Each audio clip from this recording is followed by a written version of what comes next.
All right, so this is going to be kind of an intro to the traveling salesman problem. Here's the idea, is that there's a whole bunch of cities that a traveling salesperson wants to visit. And the trick is they want to go cheaply, right? A to B is 180, and that could be miles, it could be the cost of a ticket or something like that. But this is the cost in some regard, whether it's time or money. But A to C is only 115. So that's pretty cool. A to C is cheaper than A to B. I would probably choose that path first. But by the time you start traveling around, it's like, well, do I end up taking the 200 path? Can I just take the cheapest paths? Or what? So the goal here is to figure out what is the cheapest cycle. Because if I live in city A, I probably want to go to sleep in city A. So I need to end up back here whenever I can. And this is an unsolved problem. This one, there's only 12 possible cycles. You could definitely list those out and find the cheapest one. But as soon as you get up to like 8 or 10 possible cities, here there's just 5, it gets to be almost impossible. You're in hundreds of thousands of different cycles that are possible. Certainly by the time you get to like 20 cities, you'd need a supercomputer to solve it. So you might reasonably be asking, well, if this is an unsolved problem, like the best mathematicians in the world have not yet figured that out, what can we do? And there are a couple of things. Well, if you're looking at a fairly large, complicated graph like this, we know that there exists some best cycle here. And you can test that for yourself just by selecting some random cycle that goes through all, oh, no, that's not going to work. So let's go back. That's not a cycle. Okay, so there's a cycle. It's going to give me some cost. I don't really know because I haven't edited it up. But then there's probably going to be some other cycle. Cool. Well, I went back through E twice, but you know that happens. Maybe that costs more, whatever. The goal here, though, is really going to be figuring out as much as I can about this best cycle as I can. So what we're going to do is we're going to find a lower bound. And basically what we're going to find from that is that the best cycle must be more than or equal to this. So I know that whatever best cycle I'm going to get, it's going to be at least this expensive. And we can find an upper bound, which is that the best cycle must be less than or equal to this. So if we pick a slightly bad path, but we know that we can do better than that. So the goal here is you're going to basically create a window where it's going to be more expensive than this or equal to that, or less expensive or equal to this, just to give us slightly more information about what our best path might be. So for an upper bound, what we're going to use is something called the nearest neighbor algorithm. And this is going to give us that ceiling of saying that, you know, whatever we end up getting here, it's going to end up being either equal to that or less than that. So here's how it works. You're going to create a table of least distances. That's what this thing is down here, and this was taken from your book, and I'm just using it to illustrate. Notice the diagonal is 0, and the reason is you're never going to go A to A or B to B because that wouldn't get you to another city, and your goal is to always get to another city. So our job now is going to be to fill in these kind of missing blanks here.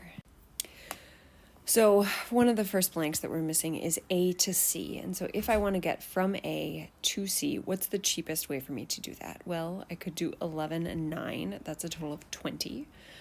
5 and 12 is 17. We could try 5 and 5 and 10, which is 20. 11 and 6 and 10, that's way more. I'm pretty sure our best path here is going to be this one right here, which is 17. So let's throw 17 in here. And notice we get this little space for free because everything is symmetric across this since this is a non-directed graph. B to E, here's B, and here is E.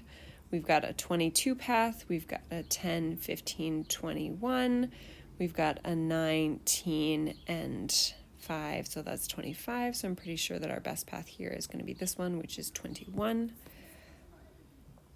And again, we get this part for free.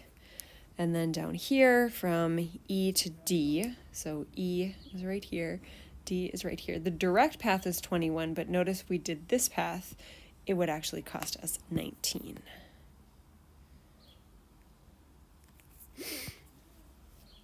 Okay, so now, then what you're going to do is using your table or equivalent graph, and I'm going to kind of use both of them, choose a starting vertex and move around the graph. So we're going to start with A, rather arbitrarily, but we're going to start with A. Always going to the nearest vertex that has not already been included in the cycle. Then once the vertices have been visited, the shortest route back to the starting point is taken. So if I'm starting at A, I'm going to look here, and my cheapest path is to get all the way over to F.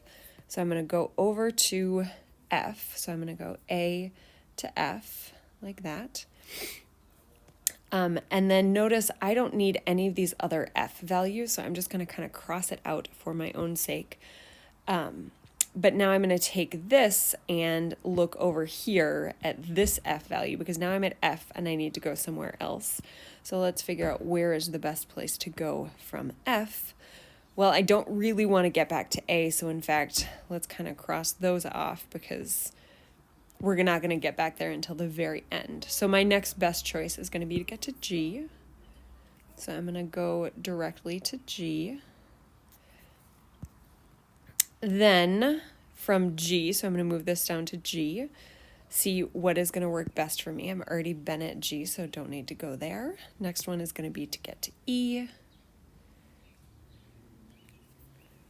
Move this on up to E.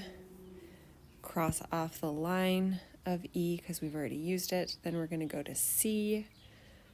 And notice this 16 right here is made up of this 6 and 10. So that actually means that I'm going to go back through G to get to C.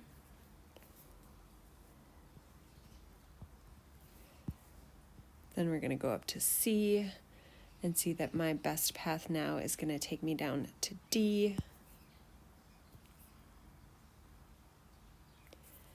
So cross off my D values. Then notice the only vertex I haven't visited at this point is going to be B. But if I go down to D, I should see, hey, look, the only thing that's not crossed off at this point is that 16 up to B. So I'm going to take this 7 and that 9, which will get me to B.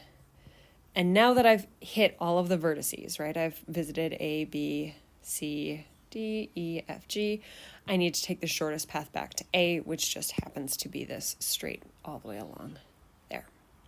Okay, so this is going to give me an upper bound. And you'll notice I've definitely done a little like doubling back, perhaps. But it will give me an upper bound. So in this case, if we sum these paths, which I've just written out here, I get a total of 66. So I know that that is going to be my upper bound, meaning that there must be a best path here. And it's either 66 or it's going to be less than 66, since this is going to be an upper bound. Hopefully at this point you're wondering, like, so does it work? Like, how do I know if this is good? Like, why would this give me an upper bound that is a good thing? Well, this path of 66 is hopefully a lot better than if I just did a really bad path. Like, I took the worst choices that I possibly could, like A to B to that's expensive. Let's do like just zip back and forth, right? Like that path would be pretty expensive if you had 11, 11, 21, like I'm going to hit everything. But I picked some pretty expensive paths when I had shorter paths available to me. So it is better than the worst case scenario, but it's not always the best case. And we made some really thoughtful choices here, right? We made this whole table and we were really thoughtful about it, but it's not that hard to find that there sometimes are even better paths. For example, if we notice here that like this 10, 7, and 7, well, that's a total of 24.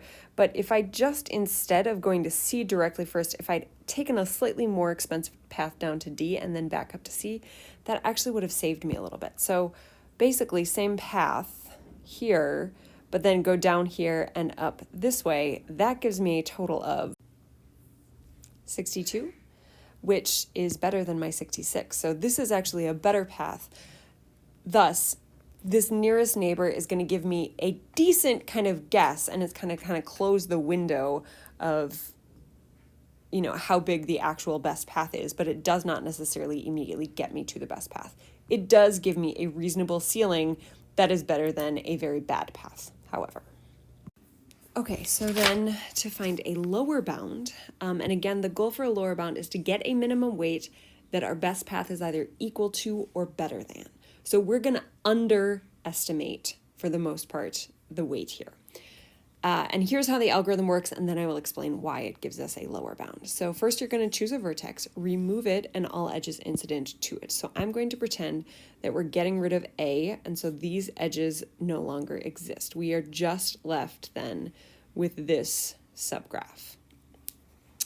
Then we want to just find the minimum spanning tree.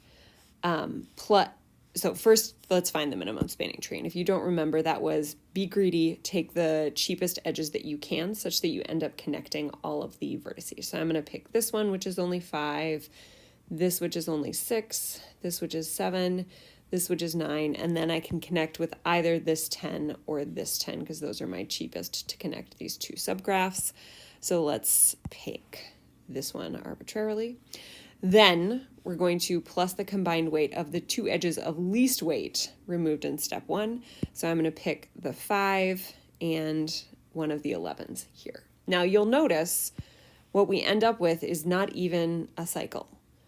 That is one of the reasons why this is going to give us a lower bound, because I could not visit all of these. If I'm, traveling starting from A, I could certainly go here, but in order to visit all of these, I would end up traveling a fair bit further, but it does at least connect all of the edges, and it helps me understand, like, okay, at least to get to all of these places, it's going to cost me this much, but we know that it will end up costing a little bit more because I'd have to, double back here to get to B or to D and then come back around. Okay, so I have done that with deleting B, C, D, E, F, and G, and you can see that my largest here is when I deleted vertex D, which means that I can then say that my best path is not 53 to 66, it is 55. Come on. Sorry, my pen wasn't working. Somewhere between 55 and 66. And even from what we saw on the last screen, we could even say that it is better than 62, although we did not get that from the algorithm. Anyways, so this has basically given us a better idea of where the best path is going to lie for the traveling salesman problem. Let me know what questions you still have.